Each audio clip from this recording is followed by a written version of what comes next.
Bonjour à tous. Pour cette nouvelle capsule vidéo, j'ai la chance d'avoir avec moi Nick Raymond. Bonjour tout le monde. Nick est courtier PMML pour la région de Sherbrooke. Donc, Nick, écoute, on vient de sortir les rapports de marché trimestriel. Oui. On a bien sûr à la page 10, on a un focus précis sur la région de Sherbrooke.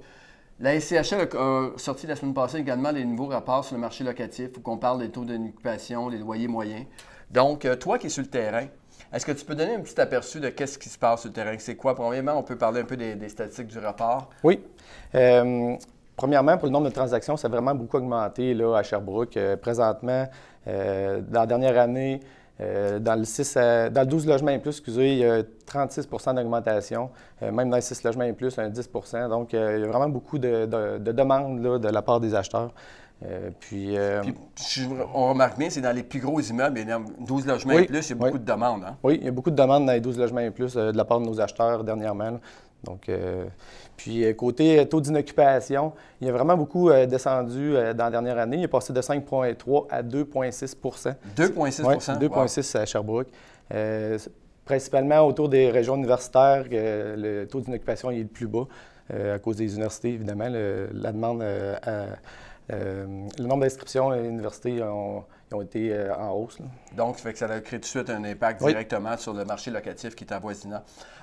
Puis, ce qui est une bonne nouvelle aussi quand on regarde les statistiques, c'est que oui, le taux de vacance a baissé, mais les loyers ont également augmenté. Oui. Donc, fait que ça, c'est super bien. Une augmentation d'environ 1,9 Oui, puis on remarque aussi dans le taux d'inoccupation, hein, surtout quand on regarde dans les loyers une chambre, c'est-à-dire seulement une chambre, on était même à 2,5 Fait que c'est quand même, deux chambres on est à 2,3 et les trois chambres 2,6. Fait que ça varie selon la grandeur de la chambre, mais quand même entre 2,3 et 2,6 Fait que c'est super intéressant. Même les studios dans la région de Sherbrooke sont à 5,4 Fait que comment tu vois ce terrain? C'est quoi un peu les acheteurs? Est-ce que tu vois une grande différence entre les valeurs économiques et les valeurs marchandes dans la région?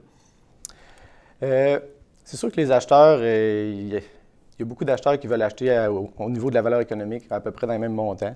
Mais en général, les transactions, ils se font un petit peu en haut de la valeur économique parce que les personnes veulent aller soit chercher du potentiel sur les immeubles, ils sont prêts à payer légèrement un prix supérieur au prix de la valeur économique. Là. Surtout dans les plus gros immeubles parce qu'il y a quand même une demande assez forte. Fait que là, on a un peu l'offre et la demande qui embarquent là-dedans.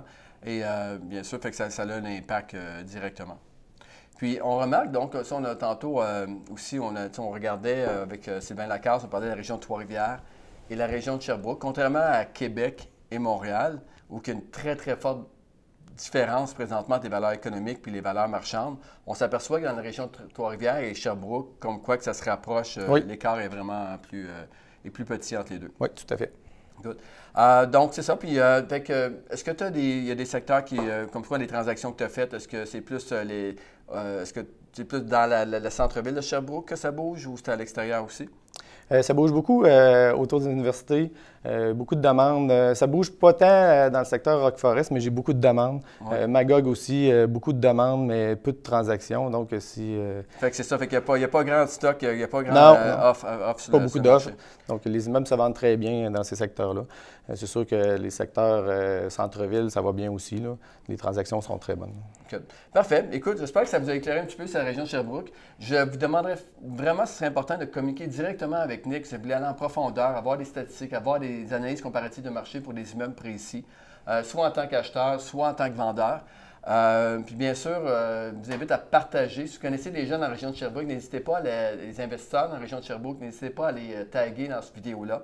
Ça serait apprécié. Fait que, Nick, merci beaucoup merci à toi, de ta présence. Merci beaucoup d'avoir partagé ça, puis d'avoir développé surtout l'expertise, parce que c'est très rare des courtiers qui font uniquement les blocs appartements dans la région de Sherbrooke. Donc, merci à tous. Merci tout le monde. Et puis, je vous invite à nous encourager pour les services de financement, vente ou pour acheter des multilogements.